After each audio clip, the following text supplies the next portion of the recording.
the Joker issue 2. So I read issue 1 of this. I opted out basically based on the price increase, which didn't seem to come with a page count increase because it was already expensive. It was already a bigger book with the backup, and then they added the extra $1 anyway.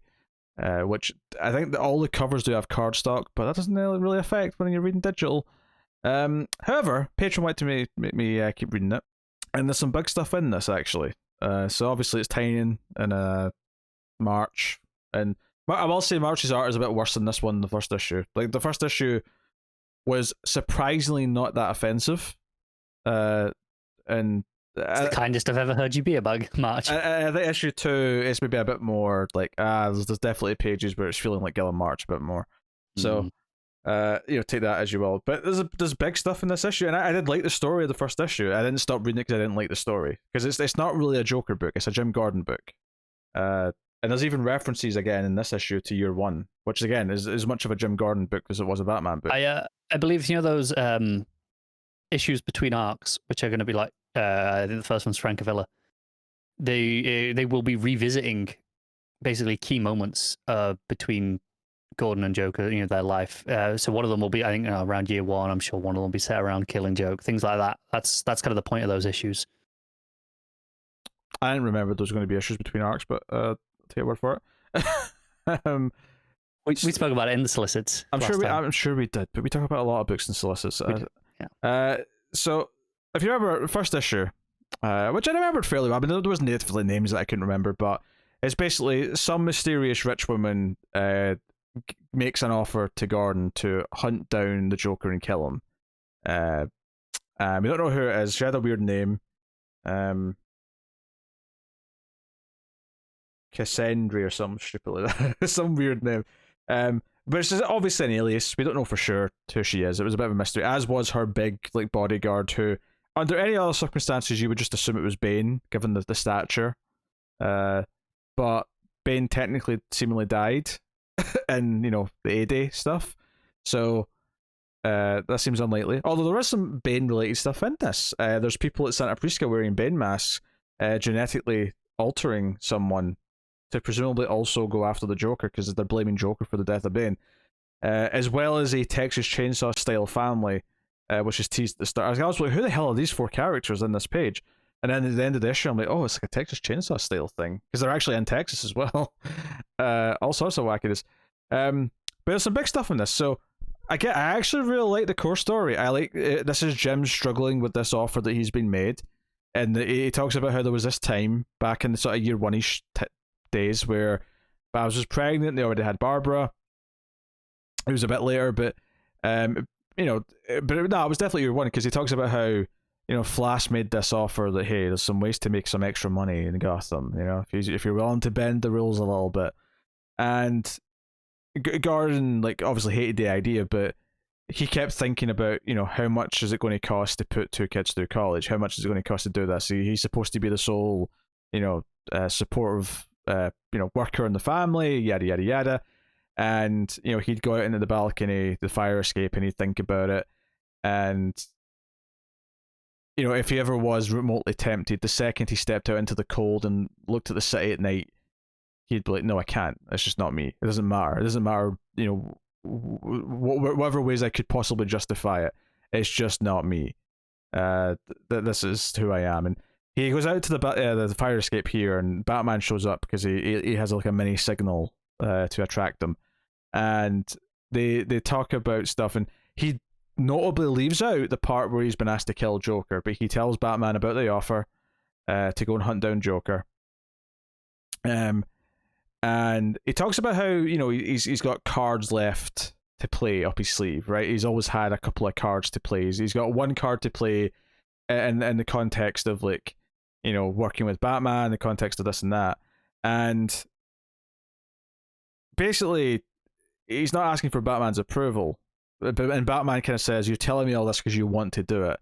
He's like, "Yes, I do." And he's like, "So what are you asking for here?" And he's like, "Well, I need resources. I need help. I need access to your files, the back computer, effectively, and all of Joker's aliases, where he's accomplices, blah blah blah blah, everything you could possibly need." And Batman's like, yeah. And he also I need your damn phone number. Because a bat signal won't work when I'm in another country. I need to be able to call you and get help if need be. And Batman essentially is like, you know what? I am so busy with all this A-Day crap, with the mayor, with everything going on. Like, I can't go hunt Joker around the planet. But I kind of trust you to. So all this stuff has been set up and it's all good. But then we get to the big stuff, which is Batman says, okay, I'll give you a way to contact me, but I'm going to give you something else. And he's basically going to give him Oracle, right? Access to Oracle. So Oracle's going to be there to talk him through things and do what Oracle does. And, you know, Babs is talking to Batman over the comms saying, look, I hate this idea, by the way. He's going to get himself killed. And, you know, so... And also, Batman at one point makes him promise to, like, you won't go in yourself. Once you find him, you'll call me and we'll do it together.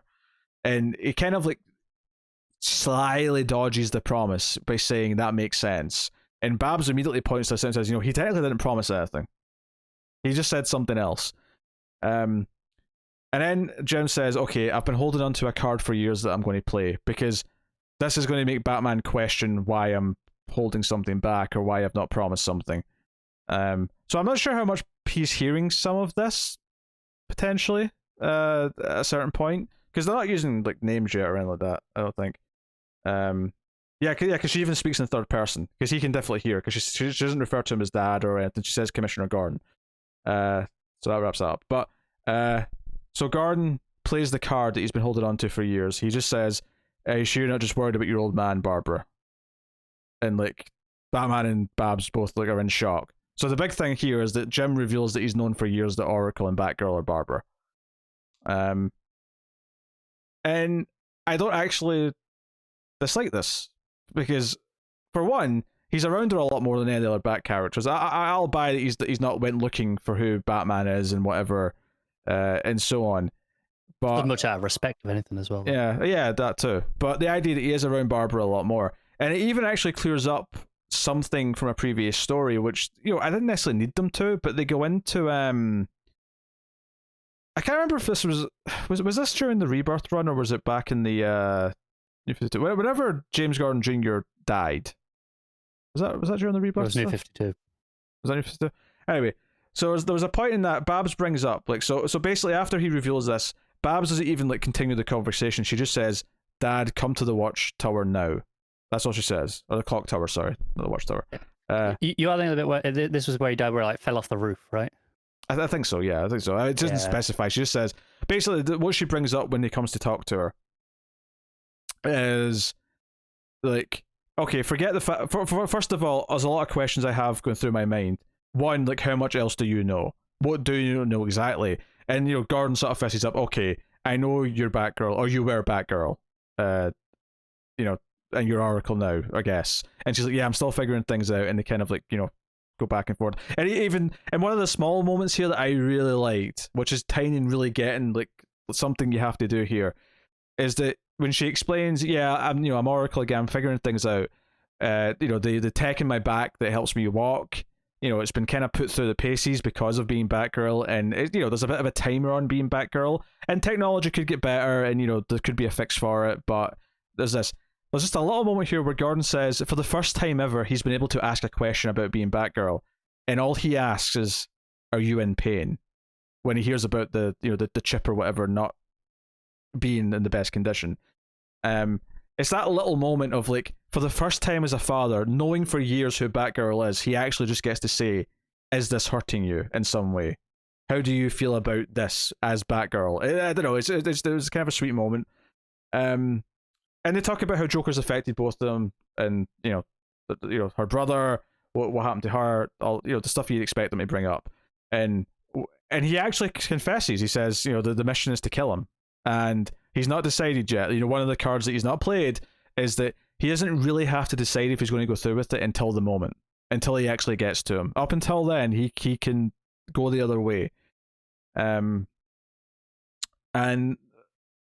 he makes a promise to Babs that he will only go through with it if he can convince Babs by the time that comes that she agrees with it. The taking Joker out is worth the moral cost because of everything the Joker's done and probably will continue to still do. So interesting thing that they're keeping that from Batman. It gives them something between just them, which is a nice touch. So all of this is really good story stuff. The Gilliam March art's unfortunate, but all the story stuff here, all the character stuff between Babs and Jim is all super interesting. And the thing she brings up, though, the reason why I brought up that James Gordon Jr. stuff, is because she says, okay, well, if you have known for years, then I've got a bone to pick. And it's almost like Tynion could predict some of the, not plot holes per se, but interactions they've had in the past that maybe, does that make sense if he knows who she is, kind of thing. And obviously he's not going to tackle every possible one, because I'm sure there's a number of them over the last several years, but brings up one moment where he said to Batgirl, I will hold you personally accountable, Batgirl, if anything happens to James Gordon, or if he's already dead, what happened to him.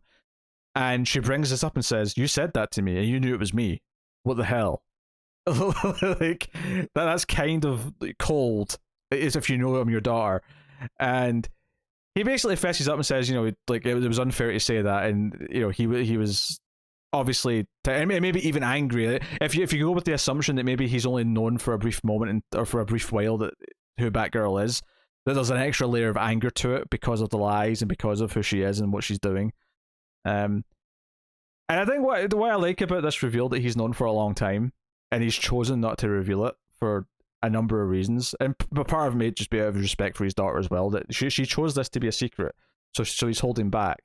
But is that by doing it this way, where he's already known and sort of on some level come to accept it, we don't have to go through the, oh, this is too dangerous, Barbara, you can't do this, Barbara, oh my god, why have you been doing this for all these years, Barbara? Like, he's already kind of made peace with, she's made this choice on her own, we don't have to go through that rigmarole. And I think that's a really positive way of doing it, because it takes all the negativity that could possibly come from the storytelling of it, I think, and puts it straight to an interesting position where he's going to actually talk to her as Oracle, where she's going to be helping him on his little mission here. And the subject never comes up, actually, that she'll know a lot of other secrets, because obviously when she says at first, like, what else do you know, it's not just about her. It's just like, do you know who Batman is? Do you know who Dick Grayson, who Nightwing is? Do you know about anyone else?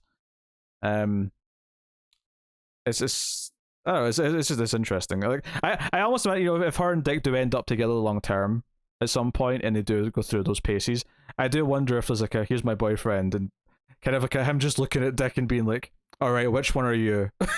You're clearly one of them. As if he wouldn't know. Which one? He wouldn't be able to work it out. Yeah, it's all the interesting dynamics this brings up, and again, this brings it back to, this is a Jim Gordon book.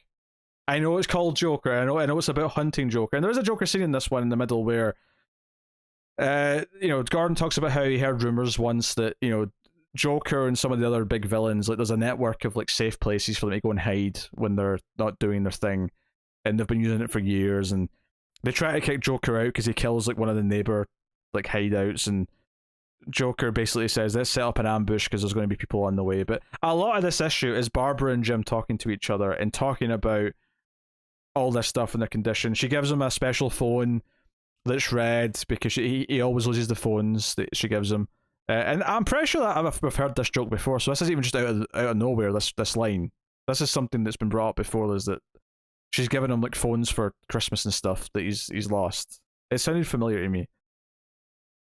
I'll have to take your word for it. I can't say I've never, like, definitely not, but I'm not confident enough to say I remember it. Yeah. She basically says, yeah, if you don't check in twice a day, I'm going to like just put in the emergency protocols, which is like probably to send the entire Bat family on wherever his last location was.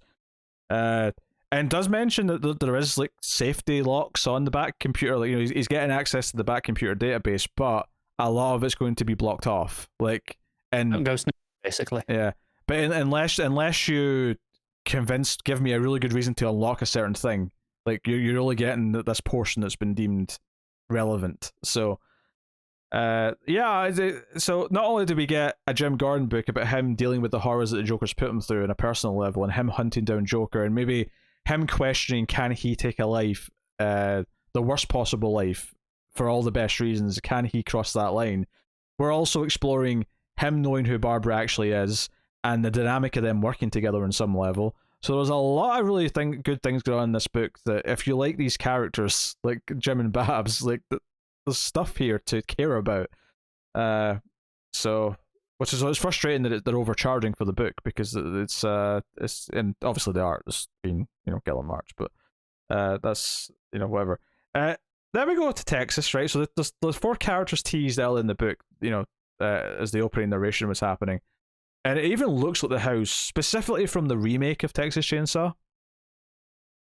But it's this family, to apparently one of their like relatives, was arrested and spent like a life in Arkham, and they'd been living comfortably. They're never going to get out, but they've used their fortune to make sure that they'll live happily in Arkham, and they die during A Day, and they blame Joker. So it's basically the head of the household sort of saying, "No, we're going to hunt this prick down," and by prick I mean the clown. Even though we know that it was actually Scarecrow, but I mean, it makes sense that everyone thinks it was Joker, given the laughing gas and whatnot. And then Santa Prisca, these Bane supporters have built like another super soldier with the Venom. This woman who puts on a Bane mask and also says she's hunting the Joker. So we actually have like all these third parties like hunting the Joker. And then the final cliffhanger of the book, which comes all the way back round to who this mysterious woman and whatever her fake name was. We find out that her... Now, I didn't remember if this last name is important. I don't know if Clark, Miss Clark, is going to mean anything to you that maybe I'm misremembering.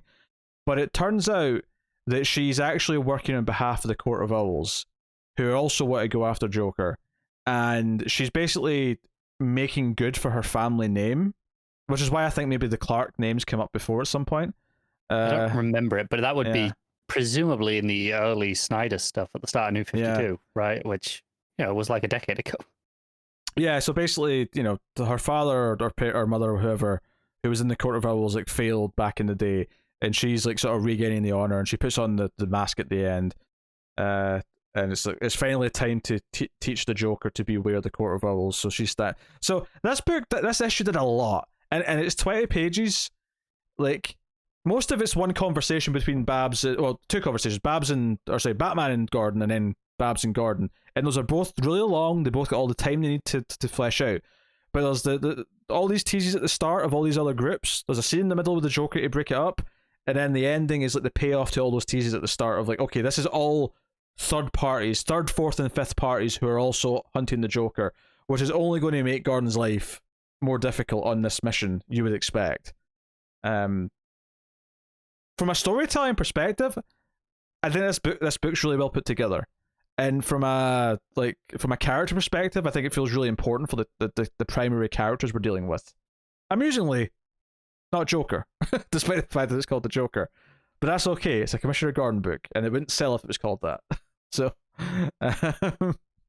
might do if you slap Tynan's name on it front and center like all his other books. That's true. If they really emphasize Tynan, maybe they'd get away with it. But so yeah, art's ropey, but I'm liking the story. I'm glad a patron's making me read this, because I get to still experience it and discover what's going on with everything. That's felt like a big deal. Obviously, issue 3 already came out last week, so I'll be reading issue 3 next month, and then I'll be continuously one behind. But that's not a big deal. It still feels relevant. Everything's still tying into the current Gotham world. The fact that Batman's like, yeah, all this shit's going on, so I can't hunt him. So yeah, might as well be you, Gordon. So, solid stuff. The main story, like, even with the art, I think I still want to give it an 8. Even like, I love the characters of Jim and Babs so much that like everything it does, and then I think even the teasing of all these third parties hunting Joker is all fun, in its own right. So, yeah, even with the art, I think I want to give it an 8. And it would probably, if it had really good art, it would probably be another 9. Not that it would count for the rankings this week, but and then you knock a point off for the shitty extra $1. Yeah, well, there's still the backup, because keep in mind, it was an extra $1 to begin with because of the backup, and then it's another extra $1 for some reason. So yeah, I mean the $1 for the backup is fine. It's that's the same as every other book where maybe I'm not always happy about it, but at least the pages represent it. So on the subject of the backup, we go to Blackgate once again. Punchline's in there. She hit I can't remember the exact character, but the Queen of whatever suit to the Royal Flush Gang in the prison right now. She's all pissed that Punchline whacked her. And we get all these. We see all these different like video feeds. So someone's been doing like sort of like interviews about all these people that Punchline knew before she became Punchline, and they're talking about her. Harper Rose listening to this, talking to Leslie Tompkins, and kind of sets her on a path to investigate this guy, someone she knew when they were both kind of like snotty goth kids in high school, and she goes and kind of interrogates him, and he leads her down to the basement where it seems like he's actually been building his own little not a murder board, but he's got like a little, not a shrine, but it's like he's trying to like investigate himself, or at the very least he's obsessed with her. I'm not sure, the context isn't clear exactly what his reason for having this is yet, but he says, here's everything I know about her. Alexis is her actual name, so that's fine. But I did have fun with the prison stuff. Basically, Punchline starting to take over the prison all about. The Royal Flush Gang's not happy with it, and the cliffhanger of the backup is that they actually got Orca put into Blackgate just so that Orca can be used as a henchman for the Flush Gang. So that's the cliffhanger, is that Orca's in there. So honestly, it's a fun time. It's fun having Harper Row kind of be the lead hero in a story. The only critique I'd have of this is that it's so short because it's a 10-page backup, and it does go in really quickly. So, and I think that hurts my memory of the story a bit more when it has less of an impact on me because it's much shorter. But as a backup that's there, I'm still going to read it because I still like the characters involved and it's adding to things, So, I'll rate the backup solid 7. I think. I mean, the art's good. The art, I mean, it's much better than the main story. I hope so. Much better. Yeah. The art was Mika and Dolfo. So it's very expressive, cartoony. It kind of fits the punky nature of a lot of the characters. Punchline, Harper, they all have kind of a more modern aesthetic. They got the funky colours in the hair and stuff like that. The Royal Flush woman does as well. Because Harper has the blue and the purple, and then the Royal Flush girl has green in her hair. So there's a lot of that going on. It kind of fits together the attitude that the story has and the characters have. So that's neat. Overall, if it wasn't for the gouging of the price, it's actually a very solid book.